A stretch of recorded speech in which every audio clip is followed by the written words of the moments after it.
ভুঁড়ি জিনিসটা সবারই অপছন্দের। ঠিক আছে, সিক্স প্যাক না হোক, অ্যাটলিস্ট সব রকম জামা কাপড় পরলে যাতে ভালো লাগে সেরকম হোক অন্তত। ওয়েট লস আর হেলদি থাকা বর্তমানে আমাদের জীবনে অন্যতম একটা প্রধান সমস্যা। আর ফ্যাক্ট এটা হলো, এই সমস্যাটা আরও বেশি বড় হয়ে দাঁড়িয়েছে আমাদের নিউট্রিশনের ব্যাপারে ল্যাক অফ নলেজের কারণে। ওয়েট বেড়ে গেলে আমরা সবার প্রথমে আগে এটা সার্চ করি যে কিভাবে ওয়েট কমানো যায়, কিন্তু আমার মনে হয় খুব কমই এরকম লোক আছেন যারা প্রথমে আগে এটা সার্চ করেন যে ওয়েট বাড়ার মূল কারণগুলো ঠিক কী।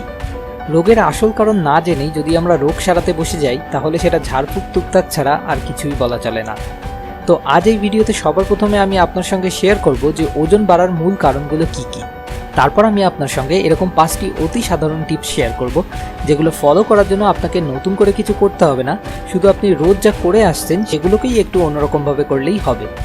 আর হ্যাঁ, এই টিপসগুলো যে সত্যি কার্যকরী সেটা প্রমাণ করার জন্য আমি আমার 10 দিন আগের ভুঁড়িওয়ালা ছবি আর 10 দিন পর হঠাৎ ম্যাজিকের মতো সিক্স প্যাকওয়ালা ছবি আপনাকে দেখাবো না, বরং তার বদলে আমি বৈজ্ঞানিক ভিত্তি সহকারে আপনাকে বলবো কেন সেগুলো কার্যকরী। বাকিটা তো আপনি নিজেই কয়েকদিন অভ্যাস করলেই বুঝতে পারবেন। তো চলুন শুরু করা যাক। প্রথমেই বলি, ওজন বাড়ার ক্ষেত্রে মূল ফ্যাক্টরটা ঠিক কী। ওজন মেনটেন রাখার ক্ষেত্রে একটা সিম্পল ইকুয়েশন রয়েছে, calories in equals to calories out. আমরা প্রতিদিন যে সমস্ত খাবার খাই সেগুলো থেকে আমাদের শরীরে ক্যালোরি সঞ্চয় হয়, এবং আমরা রোজ যে সমস্ত অ্যাক্টিভিটিগুলো করি যেমন হাঁটা চলা, বসে থাকা, এমনকি ডাইজেশন, ব্রিদিং, এই সমস্ত কিছু হয় ওই সঞ্চিত ক্যালোরি খরচ করে। অর্থাৎ গাড়ির যেমন পেট্রোল, আমাদের তেমন ক্যালোরি। এবার আমরা যদি আমাদের যতটা প্রয়োজন তার থেকে বেশি ক্যালোরি খাবারের মাধ্যমে গ্রহণ করতে থাকি তাহলে সেই ক্ষেত্রে এক্সট্রা ক্যালোরিগুলো আমাদের শরীরে বেশিরভাগটা ফ্যাট হিসেবে সঞ্চিত হতে থাকে, আর ফলস্বরূপ আমাদের ওজন দিন দিন বাড়তে থাকে। একইভাবে যদি আমরা কম ক্যালোরি ইনটেক করতে থাকি তাহলে ওজন কমতে থাকে। ওভারওয়েট যেমন ভালো না, ঠিক তেমনই আন্ডারওয়েটও ভালো না। এটা শরীরে বিভিন্ন ধরনের রোগের সৃষ্টি হয়। অর্থাৎ এক কথায় সঠিক ওজন বজায় রাখার জন্য আসল খেলাটা হলো calories in equals to calories out, এই ইকুয়েশনটা ব্যালেন্স রাখা। কিন্তু আমরা সাধারণত ভেবে থাকি শুধু মাঠে গিয়ে দৌড়ালেই আর এক্সারসাইজ করলেই আমাদের ওজন কমে যাবে, যেটা একদমই ভুল ধারণা। ওজন 90% নির্ভর করে আপনি রোজ কি খাচ্ছেন তার উপর, আর মাত্র 10% নির্ভর করে আপনি রোজ কি অ্যাক্টিভিটি করছেন তার উপর। আপনার কাছে দুটো অপশান আছে। নাম্বার 1, আপনি একটা গোটা ক্যাডবেরি খেলেন আর 1000 ক্যালোরিজ নিজের শরীরে যোগ করলেন, আর তারপর সেই ক্যালোরিটা খরচ করার জন্য 1.5 ঘন্টা জগিং করলেন। অথবা নাম্বার 2, আপনি ক্যাডবেরিটা খেলেনই না, বা বেটার খুব সামান্য পরিমাণে খেলেন যাতে ম্যাক্সিমাম 100 ক্যালোরিজ অ্যাড হয়, আর 10 মিনিট জগিং করলেন। এবার চয়েস আপনার। এবার চলুন দেখে নেওয়া যাক সেই 5টা অতি সাধারণ টিপস যেগুলো ফলো করে একদম সহজেই ক্যালোরি ইকুয়েশনটা মেনটেন করা সম্ভব। স্মার্ট আইডিয়া 1, ইট স্লোলি। ক্যালোরিজ ইনটেক বেশি হওয়ার মূল কারণ বেশি খাওয়া, আর বেশি খাওয়ার অন্যতম মূল কারণ তাড়াতাড়ি খাওয়া।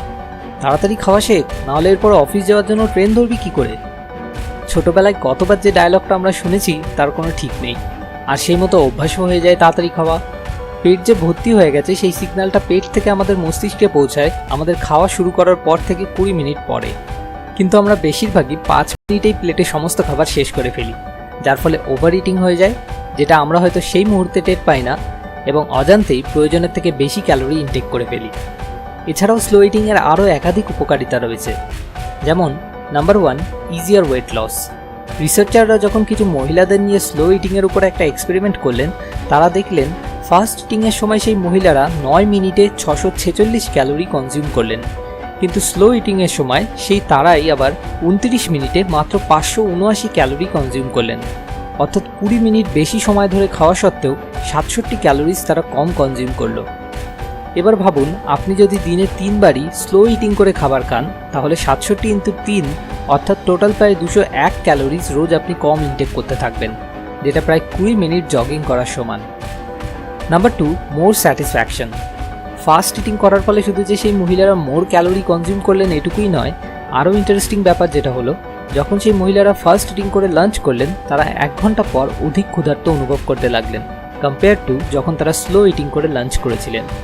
অর্থাৎ স্লো ইটিং আমাদের ফুড স্যাটিসফ্যাকশনকেও বাড়িয়ে তোলে, মানে আস্তে খাবার খেলে অল্প খেয়েই আমাদের পেট ভরে যায়। Number 3, better digestion. অনেকেই ভাবেন ডাইজেশন অর্থাৎ হজমের কাজ শুরু হয় পেটে। আসলে হজমের কাজ শুরু হয় আমাদের মুখের মধ্যে থেকে। যে মুহূর্তে আমরা খাবারের গন্ধটা শুকি সেই মুহূর্তেই আমাদের ব্রেন মুখে কিছু লালারস ক্ষরণ করতে শুরু করে, যে লালারসগুলোই সবার প্রথমে ডাইজেশনের কাজ শুরু করে। এবার ফার্স্ট ইটিংয়ের ক্ষেত্রে আমরা খাবারটা বেশিক্ষণ মুখের মধ্যে না রাখাতে ভালোভাবে না চিবিয়েই সেটাকে গিলে ফেলার ফলে মুখের মধ্যে ডাইজেশনের যে পার্টটা ঘটা দরকার ছিল সেটা অসম্পূর্ণ থেকে যায়। এরপর পেটের মধ্যে খরিত পাচক রসগুলির পক্ষে সেই তাড়াতাড়ি গিলে ফেলা খাবারগুলি সঠিকভাবে ডাইজেস্ট করা কষ্টসাধ্য হয়ে পড়ে, যার ফলে খাবার সঠিকভাবে হজম হয় না এবং বিভিন্ন পেটের অসুখ দেখা দিতে শুরু করে। স্লো ইটিং আর 5টা অভ্যাসের মতোই সাধারণ একটি অভ্যাস, যেটা ডেভেলপ করার জন্য দরকার প্র্যাকটিস। তাহলে প্রথম কয়েকদিনের জন্য আপনাকে একটু কনসিয়াস হয়ে স্লো ইটিং প্র্যাকটিস করতে হবে ঠিকই, কিন্তু অল্প কিছু দিনের মধ্যেই এটা আপনার অভ্যাসে পরিণত হয়ে যাবে এবং তখন এর উপকারিতা হিসাবে কোনো রকম এফোর্ট ছাড়াই আপনি হাজার রকম অসুখের হাত থেকে সেফ থাকবেন। Smart idea 2, use smaller plates. The journal of the association of consumer রিসার্চের পাবলিশ করা একটা রিসার্চ রিপোর্ট থেকে জানা গেছে প্লেটের ডায়ামিটার 30% কমানো হলে ফুড কনজাম্পশন 30% অবধি কমে যায়। তবে এই ক্ষেত্রে দুটি শর্ত আছে। নাম্বার 1, নিজের খাবার নিজে সার্ভ করতে হবে, এবং নাম্বার 2, কতটা খাচ্ছি সেটা যে অন্য কেউ মনিটর করছে বা আমি নিজে মনিটর করব এটা মাথায় রেখে খেলে চলবে না।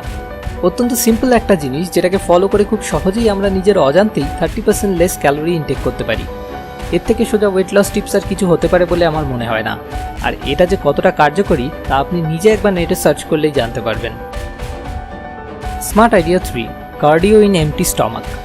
অনেকেই ফ্যাট লসের জন্য সবথেকে বেস্ট এক্সারসাইজের খোঁজ করে, যদিও ফ্যাট লস এক্সারসাইজের উপর মাত্র 10% ডিপেন্ড করে। তবু যদি আপনি জানতে চান ফ্যাট কমানোর জন্য বেস্ট এক্সারসাইজ কোনটা, তাহলে সেটা হলো সকালে খালি পেটে যে কোনো কার্ডিও এক্সারসাইজ করা।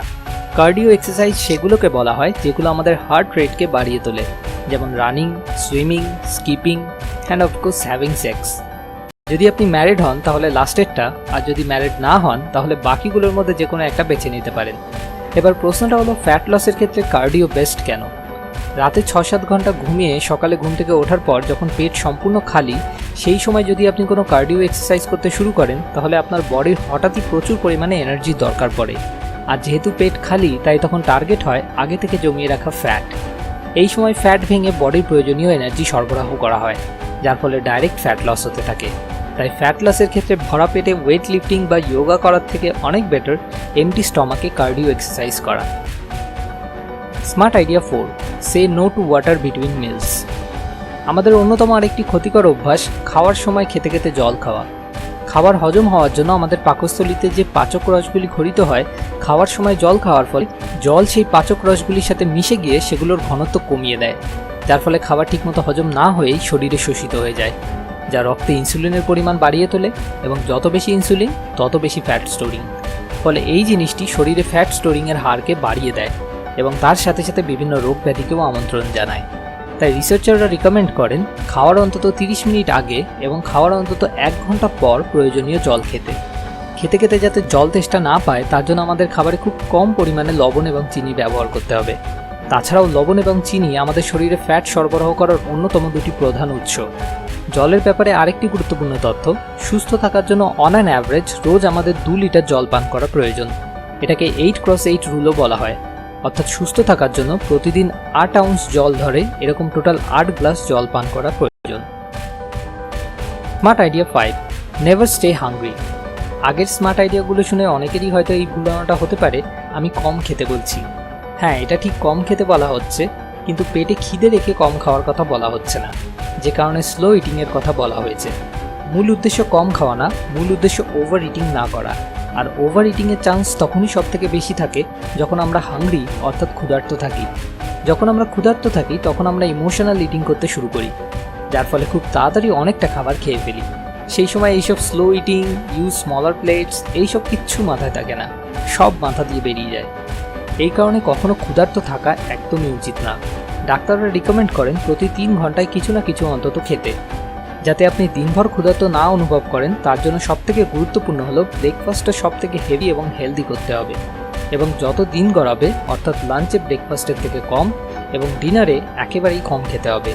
আর এর ফাঁকে ফাঁকে প্রতি 3 ঘন্টায় কিছু না কিছু অন্তত অল্প করে খেতে থাকতে হবে।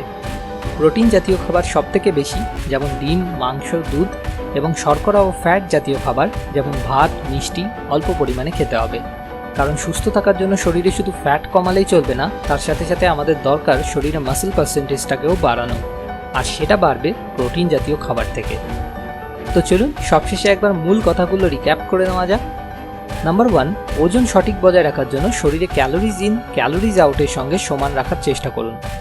নাম্বার 2, সবসময় ধীরে খাওয়ার অভ্যাস করুন। নাম্বার 3, খাওয়ার জন্য ছোট প্লেট ব্যবহার করুন। নাম্বার 4, সকালে খালি পেটে যে কোনো রকম কার্ডিও এক্সারসাইজ করুন। নাম্বার 5, খাওয়ার 30 মিনিট আগে অথবা 1 ঘন্টা পরে জল খাওয়ার অভ্যাস করুন। নাম্বার 6, প্রতি 3 ঘন্টায় কিছু অন্তত খাবার মুখে দেওয়ার অভ্যাস করুন। যেমন হেদার মর্গানের বলা একটি ভীষণ ভালো কোট রয়েছে, every time you eat or drink you are either feeding disease or fighting it. সবশেষে আপনার কাছে একটা ছোট্ট অনুরোধ, যদি এই ভিডিও থেকে আপনার নিজের জীবনের কোনো সমস্যার সমাধান খুঁজে পেতে সত্যি এতটুকুও কোনো সাহায্য হয়ে থাকে, তাহলে অবশ্যই এই ভিডিওটাকে শেয়ার করুন, কারণ শেয়ার করে আপনি নিজে আপনার কোনো বন্ধু বা বান্ধবীর জীবন বদলে দিতে সাহায্য করতে পারেন। এই ভিডিওতে যতগুলো লাইক আসবে আমি বুঝব ততজনকে আমি একটু হলেও সাহায্য করতে পেরেছি। আর আপনি এরপর কোন টপিকে ভিডিও চান সেটা নিচে কমেন্ট করে আমাদেরকে জানান, কেননা আপনাকে সাহায্য করতে পারাটাই আমাদের আসল উদ্দেশ্য।